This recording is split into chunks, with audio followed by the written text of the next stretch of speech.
This is Buddha. y'all know. Today we won't speak about, in this video, in fact, we won't speak about the 9 books, best books that speak about money. Money. They teach you about money, how to save it, grow it. What is money? Uh, Basically, yeah, that is that. This is Buddha anyway. I said that already. Vlogs of a hustler, man. So let's get to it. Number one is I'll teach you I'll teach you to be rich by Ramit Sethi or Seth, you know, delivers a nonsense approach to managing money. His practical advice covers savings, investing, and spending consciously, empowering you to build wealth without giving up on life's pleasures. Quite an interesting read. It will take you some time to fully grasp the things because some people, especially people in the Kasi, are not prone to read. They're not like me. You find me reading books like this. You know what I mean? Let me just read y'all just one. Rules of wealth, right? Yeah, let me build a bit of capital, then invest it wisely. That's just one of the rules of wealth. I got another book here, Riches and Niches. And I got this right here I'm finna read. This is Gaby Mahomola. From Robben Island to the stock market. He's an investment banker. So I'll teach you how to be rich. It's quite interesting. Check it out. The second book is the book that everybody knows. Everybody knows this book. I'm gonna give y'all the fourth quadrant. Come on. Employer, self-employed, business owner, investor.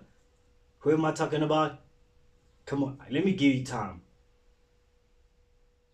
Man, I'm impatient. Hope you got it. Yeah, you got it. Not think and grow. Rich Dad, Poor Dad by Robert Kiyosaki. I recently discovered it wasn't written by him, but it was published by him. It was something like that. I find it quite interesting. So Robert Kiyosaki on this book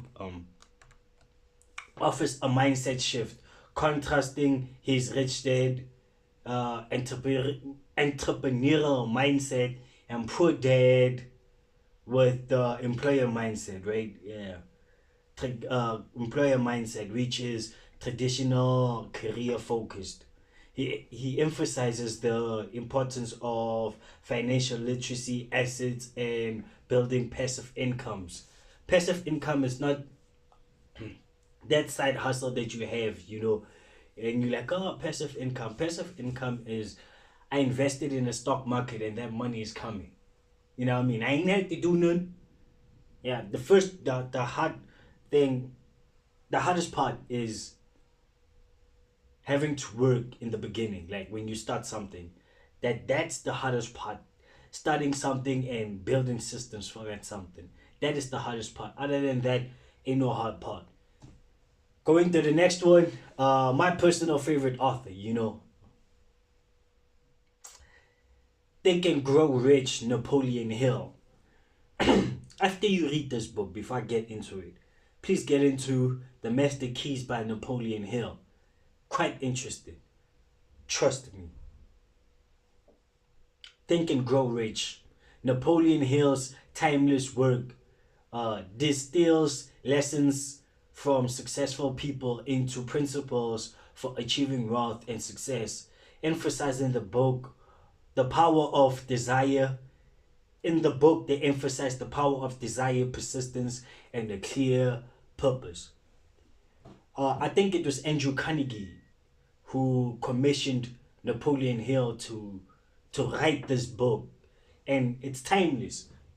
In this book, Napoleon Hill speaks more about, from my perspective, as I read there, for me, it's more about your purpose. Take the money side out of it. Your purpose is the reason why you'll be wealthy. That's one of the takes you can take from it. That's one of the takes in the book. So I'd like to move on to another one, which is, don't forget, Master Keys by Napoleon Hill. Y'all gotta watch that whole Master Keys. You know, as the mastermind where he speaks about things. Next one is Your Money, Your Life. Vicki Robbins. Yeah, Robin. Challenges you to rethink your relationship with money, teaching you how to align spending with personal value, achieve financial independence, and lead a more meaningful life. You know, a whole lot of us have a problem with money because of how we think of money. You find people saying money is the root of all evil. No. In the Bible it says the love of money is the root of evil. And therefore, for those that make love their God and not God their love, is the reason why a whole lot of people will fall into sin, you know, and shall perish. That's what the Bible says. So here she helps you to rethink, you know, the relationship with money. Because a whole lot of people I know, you'd be like, when you speak about a budget list, yeah, they only write expenses. They never write savings, investing, and what I call crossover. The money we make this month, we gotta cross over to the next month. Well, which money is spilling over towards the next month? Let's say we got 100 rand that's spilling over to the next month. Then we keep another 100 rand spills over to the next month. That's 200 rand. By the end of the year, we got 1,200 rand. They just kept on spilling over to the next month. Now we know we as can live good, you know, in the house as a family. You know, I'm just putting this out to my future wife. Yeah, I'm single currently. So there's this book, Die with Zero. Die with Zero. Bill Perkins advocates for maximizing life experience, not just accumulating wealth. His thought-provoking book encourages us to invest in meaningful experiences at different stages, at different life stages. You know, there's an example once I heard by, I think it's Jordan B, or is it B Peterson, yeah, where he was saying there was a couple, you know. So in this couple, obviously man, women, straight couple. The man wants to buy the couch. The woman wants to go on vacation.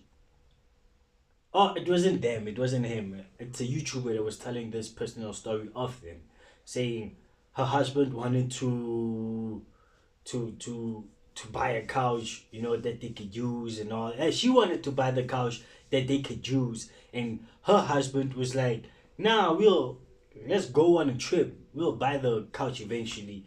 And they were going back and forth, back and forth. So the thing advice that she gave was go on the trip because you're gonna forget the color of the couch. You know, yeah, at different stages in life. Okay, you ain't got no couch, but you cannot afford to go on a trip and spend money like that. You buy the couch, obviously, right? Yeah. But if you're in a position to go on a trip and in future you'll buy the couch, why not go on a trip? Because they eventually had bought the couch, and she says they've bought 45 couches after that. She forgot the couch that they wanted to buy, which color it was. But she never forget the experience of going to the beach, you know, just going out, flying out and going to the beach with her husband. She never forgot that. I'm paraphrasing the story, you know. Just think about that. The psychology of money. Morgan Housel explores the behavior of humans and human behaviors and emotions behind money decisions, showing that wealth is as much about mindset and habit as it is about knowledge. Because the richest people is not the smartest, it's not the dumbest, it's just the people that was willing to learn, people that never gave up on what they said they want to build, in my perspective. So become that person. Then book number 7 gonna be The Science of Getting Rich, Wallace D. Wattles. I've been listening. I haven't read this one, but I listened to it. Yeah. Sometimes I don't read books. I listen to them. Yeah, it's a practical guide. It's a practical guide. It is so practical. It is one of the best practical guides I've ever written. And here it teaches you how to be rich. It's the same as the episode of Naval Rami Naval. Anyway, just search How to Get Rich Naval podcast. 2-hour podcast teaches you how to get rich. Quite interesting. Same as the book The Science of Getting Rich by Wallace D. Wattles. Yeah. Emphasizes the importance of cultivating a positive mindset and visualizing success, providing a blend of practical and metaphysical advice for achieving wealth, or accumulating, saving wealth, and maintaining your wealth, right? Yeah. The next book, which is number 8, is The Richest Man in Babylon. I read this book when I was like, first time I read it, I was like, was I 13, 15? The first time I read that book. And ever since that part, I was like, nah, we standing behind this, yeah. I always recommend it to people. The book was written by George S. Clason. George S. Clason's parables offer timeless financial lessons, teaching the value of saving, wise investing, and living below your means through ancient wisdom. The richest man in Babylon. Man, I'm gonna be the richest man in Mapungu Bay. You feel me? The richest man in Buputatswane. The richest man in Great Zimbabwe. The richest man in Hemet. You know what I mean? Yeah, like, basically, he taps into that. Hate the stories, the book will teach you how to tell storytelling too, financial lessons through that you gain financial lessons through the stories that he tells. The last but not least is the secrets of the secrets of the millionaire mind. Have Eker butchered the name. I'm sorry. Dives into the wealth blueprint people hold in their minds and how it affects their financial destiny. He provides strategies to transform limiting beliefs into empowering wealth building habits. So these are the books that speak about money, right? They speak about money in these books, and I recommend you go out, read about these books, read the books, or read about them before purchasing them. Or if you like me, you got a library card, go to the library, borrow a couple of books that I just mentioned, read them, take them back, go fetch the other ones, read them, take them back, go fetch the other ones, read them, get done with the knowledge, come back to me and tell me what you think about it. But before all of that, comment in the comment section. You know what I mean? Would you appreciate these type of videos where I speak about the books that I read, and the lessons in them? This is Buddha.